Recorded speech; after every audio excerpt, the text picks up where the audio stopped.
నమస్తే and welcome to hit TV. Pawan Kalyan ఎక్కడి నుంచి పోటీ చేస్తున్నారు అన్నది ఇప్పటికీ హాట్ టాపిక్ గానే మారింది. భీమవరం నుంచే పోటీ చేస్తారని అధిష్టానం చెప్తుంటే సీటు మారుస్తున్నారని రోజుకు ఒక కథనాలు వస్తున్నాయి. సీటు ప్రకటించుకున్నాక పవన్ లో ఎందుకింత భయం వేస్తుంది? నిజంగా గెలవాలంటే సీటు మార్చాల్సిందేనా?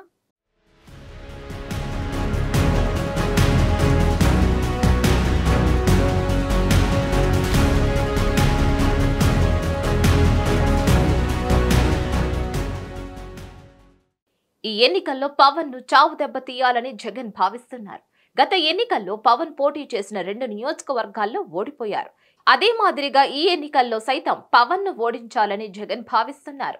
పవన్ ఎక్కడి నుంచి బరిలోకి దిగినా అక్కడ ప్రత్యేక వ్యూహంతో ముందుకు వెళ్లాలని చూస్తున్నారు. సామాజిక సమీకరణాలు, స్థానిక పరిస్థితులకు అనుగుణంగా గట్టి అభ్యర్థిని పవన్ పై పోటీ పెట్టాలని ఆలోచన చేస్తున్నారు. అయితే తాజాగా తిరుపతిలో పవన్ పోటీ చేస్తారని ప్రచారం జరుగుతున్న నేపథ్యంలో జగన్ యాక్షన్ ప్లాన్ రూపొందించినట్లు తెలుస్తోంది. తిరుపతి అసెంబ్లీ స్థానానికి భూమన అభినయ్ రెడ్డి పేరును జగన్ ఖరారు చేశారు. Tirupati sitting MLA, TDD chairman అయిన భూమన కరుణాకర్ రెడ్డి కుమారుడే అభినయ్ రెడ్డి. వైవి సుబ్బారెడ్డిని మార్చిన తర్వాత కరుణాకర్ రెడ్డి టీటీడీ అధ్యక్షుడిగా ఎన్నికయ్యారు. దీంతో తిరుపతి అసెంబ్లీ స్థానానికి వచ్చే ఎన్నికల్లో కరుణాకర్ రెడ్డి కుమారుడు అభినయ్ రెడ్డిని జగన్ ఎంపిక చేశారు.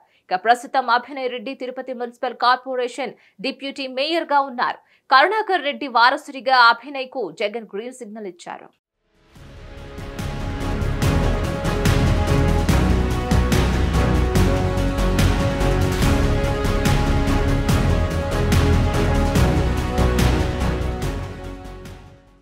అయితే తాజాగా పవన్ కళ్యాణ్ తిరుపతి అసెంబ్లీ స్థానం నుంచి పోటీ చేస్తారని ప్రచారం జరుగుతోంది.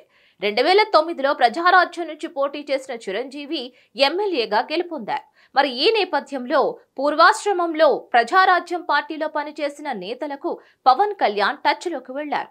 నియోజకవర్గ స్థితిగతులను తెలుసుకున్నారు. దీంతో పవన్ పోటీ ఖాయమని ప్రచారం జరుగుతోంది.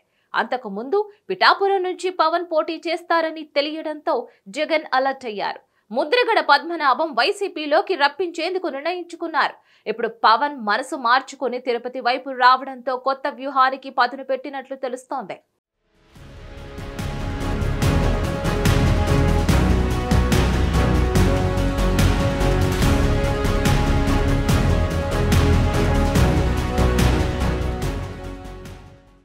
తిరుపతి అసెంబ్లీ స్థానంలో బలిజ ఓట్లు అధికం. అదే స్థాయిలో బీసీ ఓటర్లు సైతం ఉంటారు. తప్పకుండా బలిజలు పవన్ కళ్యాణ్ వైపు మొగ్గు చూపుతారు. అందుకే జగన్ ఇప్పుడు బీసీలను తెరపైకి తెచ్చే పనిలో పడ్డారు. ప్రస్తుతం తిరుపతి కార్పొరేషన్ మేయర్ గా శిరీష ఉన్నారు. ఆమె వెనుకబడిన తరగతులకు చెందినవారు. పైగా బలమైన మహిళా నేత. ఆమెను వైసీపీ అభ్యర్థిగా బరిలో దించితే మంచి ఫలితం ఉంటుందని జగన్ ఆలోచన చేస్తున్నారు. అదే జరిగితే అభినయ్ రెడ్డికి మేయర్ పదవి అప్పగించేందుకు ప్రణాళిక రూపొందిస్తున్నట్లు సమాచారం. అయితే ఈ ప్రచారం కార్యరూపం దాలుస్తుందో లేదో చూడాలి. మరి మీరేమనుకుంటున్నారు? కామెంట్స్ మాకు తప్పకుండా తెలియజేయండి. ఈ వీడియో కనుక మీకు నచ్చినట్లయితే like, share and subscribe to hit TV. Hit TV presents like, share, comment. TV వాళ్ళకు కూడా నేను ఒక సర్ప్రైజ్ ఇద్దాం అనుకుంటున్నాను. మీరు మాత్రమే జెస్సీ ఎందుకు అయ్యారు? ఇలాంటి అమ్మాయిలకి పిలవడానికి బాగుంటుంది. చందు సాయికి like you and have a జనాలకి ఒక పేరు నచ్చిందంటే దీనికి ఒక ప్రాసెస్ ఉంటుంది. ఎందుకు ప్రాసెస్? డైరెక్ట్‌గా వెళ్ళిపోదాం. ఏదైనా ఒకటి మర్చిపోయినావా నువ్వు? మర్చిపోయినా మేడం. ఏం మర్చిపోయారు? నా గుండె. ఏదో ఆ టైంకి మన సుడి బాగుంటే ఎవరన్నా చూపింటే రాయగలం కానీ డోర్ టు డోర్ సేల్స్ చేసేవాళ్ళు. శారీ వస్తుంది, శారీలో వెనకాల కట్టుకుని